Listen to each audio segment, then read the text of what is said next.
јавност во овој период? Верувам, многу од граѓаните се сеќаваат на овој настан.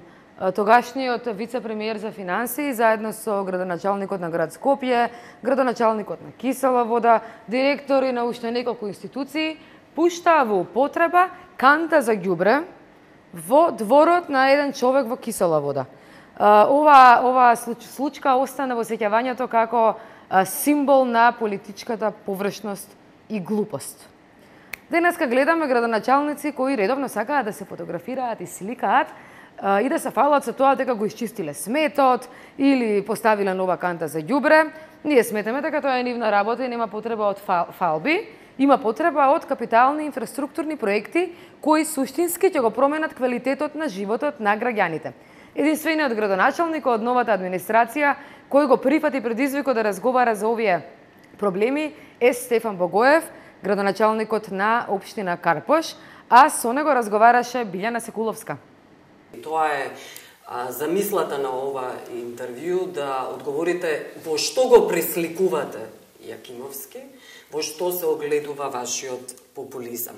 Ајде, например, ве гледаме на пресконференции на изјави, каде вие давате изјава, има неколку камери, а позади вас е дел од администрацијата на општина Карпош. Имам видено такви слики, видеа неколку. Оние што сакаат да се шегуваат, велат, личат, оние статисти позади вас, личат на хорот на Вуди Ален. Зошто ви е потребно тоа? Добро, тоа најпрво не е администрацијата на општината.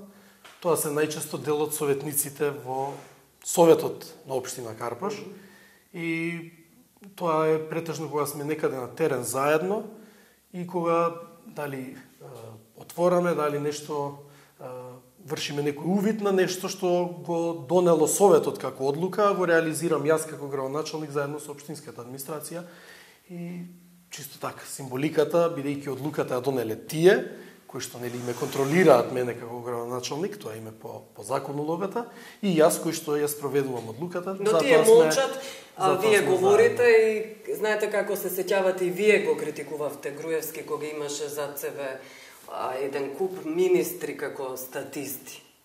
Зошто нема шанси да се променат тие навики? Добро, не е дека нема шанси.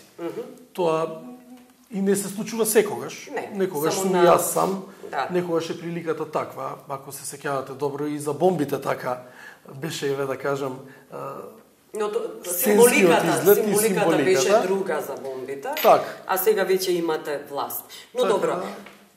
Се случува некогаш да сум сам, некогаш да сум заедно со советниците, меѓутоа со општинска администрација не. Зошто се сликате? Зошто постојано се сликате кога работите? Чистењето, дали вие чистите, дали чисти дел од администрацијата, односно од луѓето кои се задолжени за хигиената, но тоа име работа. Престанете да се сликате, работете, ви порачуваат твитерџиите. Добро, тоа е еден дел од Твитер заедницата или Фейсбук заедницата која така реагира, додека има еден друг дел од, кога зборуваме за твитерџиите и фейсбукџиите, така да ги наречеме, има еден друг посериозен дел, кој што кога ќе види таква акција, веднаш алармира за друга локација, на која што има настанато дива депонија или сметлиште на отворено, или некаде каде што е запуштено, дали е тоа во некој запуштен парк, каде што има ѓубриште или има лисија заборавено да се исчистат. Нас на почетокот, кога со град Скопје ја почнавме оваа поголема организирана и синхронизирана акција, ни се покажа дека комуницирањето на тоа што го работиме во моментот доведува кај дел од граѓаните да го видат тоа и да реагираат, да ни алармираат за некоја друга локација каде што треба да го направиме истото. Денот на влюбените, 14 февруари, го поминавте во кафеана со самените срца на Карпош.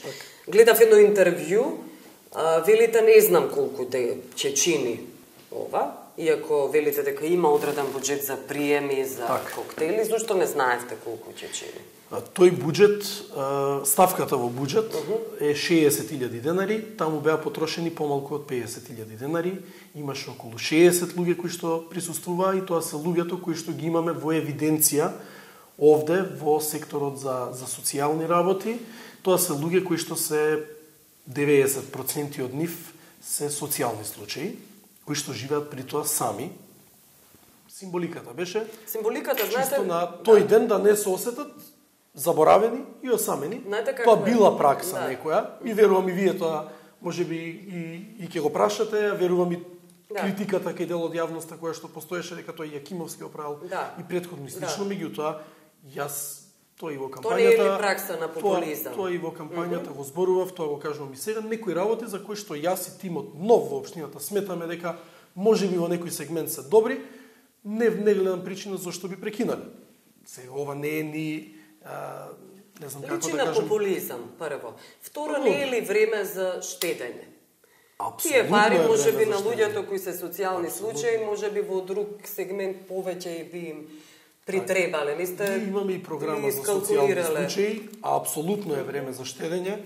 Затоа и при креирањето на буџетот, ние го нарековме стабилизацијски, бидејќи ако речете дека е буџет на штедење, одма граѓаните ги фаќа паника дека ништо нема да реализирате годината. Не, тоа е стабилизацијски буџет, каде што сериозно ги скративме непродуктивните трошења, како 750.000 евра годишно за Карпош Соколи кошаркарски клуб, заштедивме 30.000 евра за организирање на роден ден на општината. Јас се прашав дали мислите Така дека е популизам?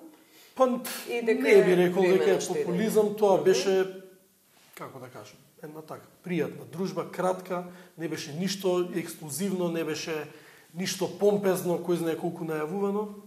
Ги направив сите Тоа беше ставки некоја- околу популизмот на Така. Јакимовски, кои вие ги наследувате. И сега прашањето е зошто баш денот на осамените срце го нарекувате, или не на скршените срца? Која школа на психологија вам повеќе ви Тоа лежи? скршените срца излезе на... Зошто ги дека како дискриминирате несречните љубови? како дел од- Зошто осамените, а не скршените? Тоа излезе како дел од шега од Твитер заедницата. Скршени срца не е воопшто скршени срца, се работи за социјални случаи кои што живеат сами.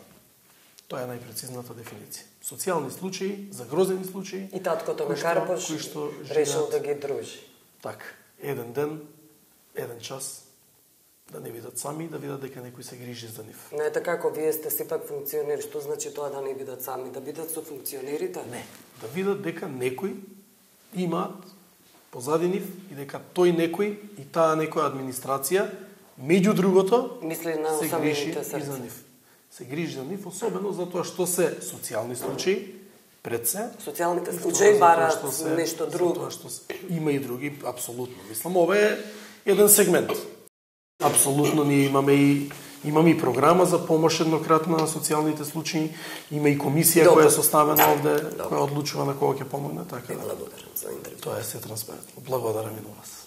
За крај ќе се одјавиме со една препорака.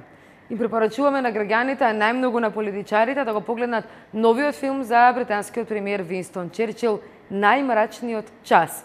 Има една сцена која особено не остави впечаток.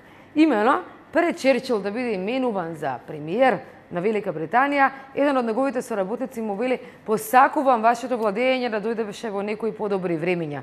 На што Черчил одговара: "Да, и јас се плашам дека не се идеални времиња, но што можам да направам, освен да го дадам најдоброто од себе си." Така што на светот и на Европа и се случиле многу полоши работи од владењето на Никола Груевски. Черчил се соочи со фашизмот. Ако не беше Черчил, денеска ќе гледавме свастика можеби на Бакингемската палата, можеби во Македонија и кој знае каде се во Европа. Фашизмот можеби ќе беше норма, а не зло кое денеска сите го осудуваме и од кое се згрозуваме.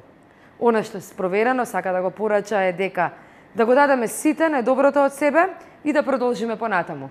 Гледате Проверено, секогаш за граѓаните. Останете со програмата на телевизија 24. Јас сум Зашка Цветковска од Истражувачката репортерска лабораторија. Поздрав!